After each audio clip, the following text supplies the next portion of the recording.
SSC বা TET কেলেঙ্কারির নাম করে যদি পার্থ চট্টোপাধ্যায়কে এজেন্সি গ্রেফতার করে, তাহলে স্বাধীন ভারতের সর্ববৃহৎ কেলেঙ্কারি নিটের প্রশ্নপত্র ফাঁস হওয়ার কারণে ধর্মেন্দ্র প্রধানকে কেন গ্রেফতার করবে না এজেন্সি? হ্যাঁ, 21শে জুলাই সভামঞ্চ থেকে এই প্রশ্ন তুললেন অভিষেক বন্দ্যোপাধ্যায়। 21শে জুলাই 2022 সালে 21শে জুলাই যেদিন হয়েছিল তার পরের দিন পার্থ চ্যাটার্জির বাড়িতে ইডি রেড করে তাকে গ্রেপ্তার করে। যদি কেউ দোষ করে তার বিরুদ্ধে ব্যবস্থা হোক। আমরা কোনো দোষকে, কোনো অন্যায়কে প্রশ্রয় দিই না। কিন্তু এসএসসি কেলেঙ্কারি বা টেট, তথাকথিত এসএসসি বা টেট কেলেঙ্কারির নাম করে যদি পার্থ চ্যাটার্জির বাড়িতে রেড করে ইডি তাকে গ্রেপ্তার করে, তাহলে স্বাধীন ভারতবর্ষের সর্ববৃহৎ কেলেঙ্কারি নিট কেলেঙ্কারি, সেই নিট কেলেঙ্কারিতে প্রশ্নপত্র ফাঁস হওয়ার কারণে ইডি কেন ধর্মেন্দ্র প্রধানের বাড়িতে রেড করে তাকে অ্যারেস্ট করবে না? কেন এই রাজনৈতিক পক্ষপাত, দুষ্ট আচরণ, কেন এই দ্বিচারিতা? আমাদের শপথ নিতে হবে। পশ্চিমবঙ্গের যে দুর্নীতি হয়েছে সেই দুর্নীতিতে প্রশাসন যুক্ত। এখনো পর্যন্ত আমাদের বিরোধীরা পর্যন্ত এই ধরনের কোনো তথ্য প্রমাণ অভিযোগ তুলতে পারেনি যে আমাদের কেন্দ্র সরকার যুক্ত। যারা যারা দোষী তাদের প্রত্যেককে গ্রেপ্তার করে জেলের ভেতরে পাঠাবো।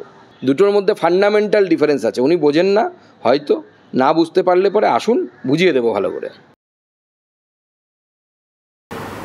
উনি বলতে পারেন তখনই যদি উনি পার্থ চ্যাটার্জি গ্রেপ্তার করা হোক, এটা যদি বলতেন। নিজের বেলা আনো খাই, পরের বেলা আল্লাহর দোহাই বললে হবে না। তাহলে বলতে হবে চোর ধরো জেল ভরো, যেটা আমরা বলছি।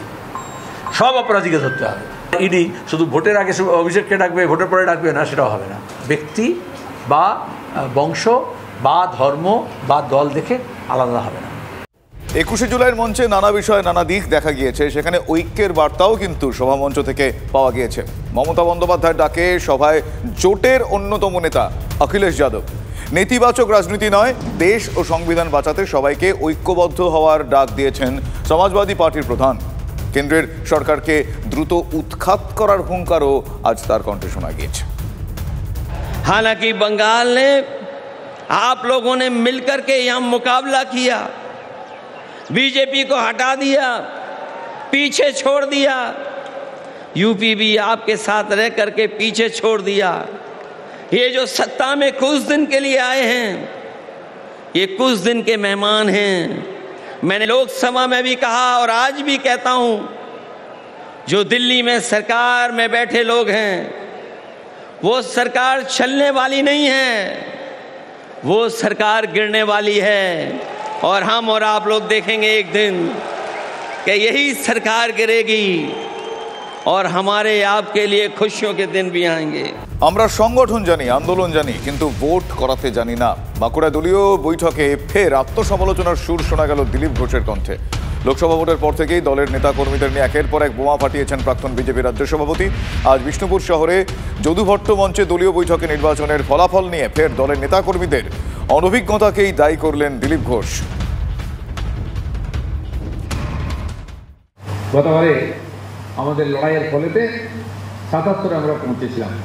আশা করেছিলাম 100 বেশি সিট পাবো, সরকার হয়ে যাবে। সাধারণ মানুষ বলছিল, পুলিশ কর্মচারী ধরে নিয়েছিল আমরা জিতবো, কিন্তু হয়নি।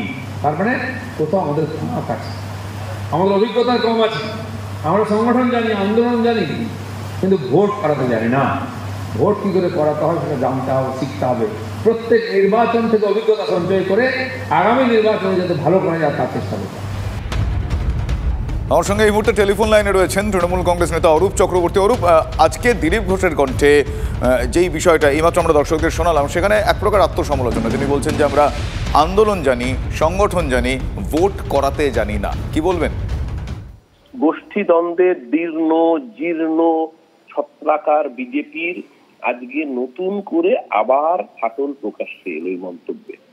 কারণ দিলীপ ঘোষ রাজ্য সভাপতি যখন ছিলেন তখন বিজেপি 2019 সালে 18টি আসন পেয়েছিল লোকসভায়, বিধানসভার নিরিখে প্রায় 110-এর বেশি আসনে জিতেছিল লোকসভার ফলাফল অনুযায়ী 2019-এ। তার মানে দিলীপ ঘোষ তখন ভোট করাতে জানতেন। 2024-এর লোকসভা শুভেন্দু অধিকারীর নেতৃত্বে বিজেপি লড়েছে। যতই সুকান্ত মজুমদার রাজ্য সভাপতি থাকুক, বিজেপির মধ্যে একটা সর্বজন বিদিত প্রার্থী ঠিক করা থেকে শুরু করে সংগঠন সমস্ত কিছুটাই শুভেন্দু অধিকারী তার মতো করে সাজিয়েছিলেন এবং কেন্দ্রীয় নেতৃত্ব শুভেন্দু অধিকারী কথার উপরই ভরসা করে প্রার্থী চয়ন থেকে নির্বাচনী স্ট্র্যাটেজি সাজিয়েছিল। আজকের বক্তব্যে এটা পরিষ্কার যে দিলীপ ঘোষ ভোট করাতে জানতেন, তাই 2019-এ 18টা সিট পেয়েছিলেন। শুভেন্দু অধিকারী ভোট করাতে জানেন না, অযোগ্য এবং অপদার্থ, দলবদলু, প্যারাসুটে চলে এসেছেন বিজেপিতে নিজের। তাহলে বিজেপি কি সংগঠন এবং তাদের আন্দোলন জারি রাখবেন বলেই যারা ভোট করাতে জানতেন বলে আপনারা দাবি করছেন তাদেরকে কিছুটা ব্যাকসিটেড করেছিলেন, মানে সেটা কি খুব আদর্শ জায়গা থেকে বলে মনে হয়? আমার তো পরিষ্কার একটা বাংলা প্রবাদ মনে পড়ছে, পরের ছেলে পরমানন্দ, যত উচ্ছন্নে যায় তত আনন্দ। বিজেপি উচ্ছন্নে গেলে আমাদের আনন্দে যাওয়ারই কথা, কিন্তু দিলীপ ঘোষ বিজেপির পুরনো নেতা, ওকে দায়িত্ব নিয়ে শুভেন্দু হারিয়েছে, গায়ের জ্বালা থাকা খুব স্বাভাবিক। ধন্যবাদ অরূপ।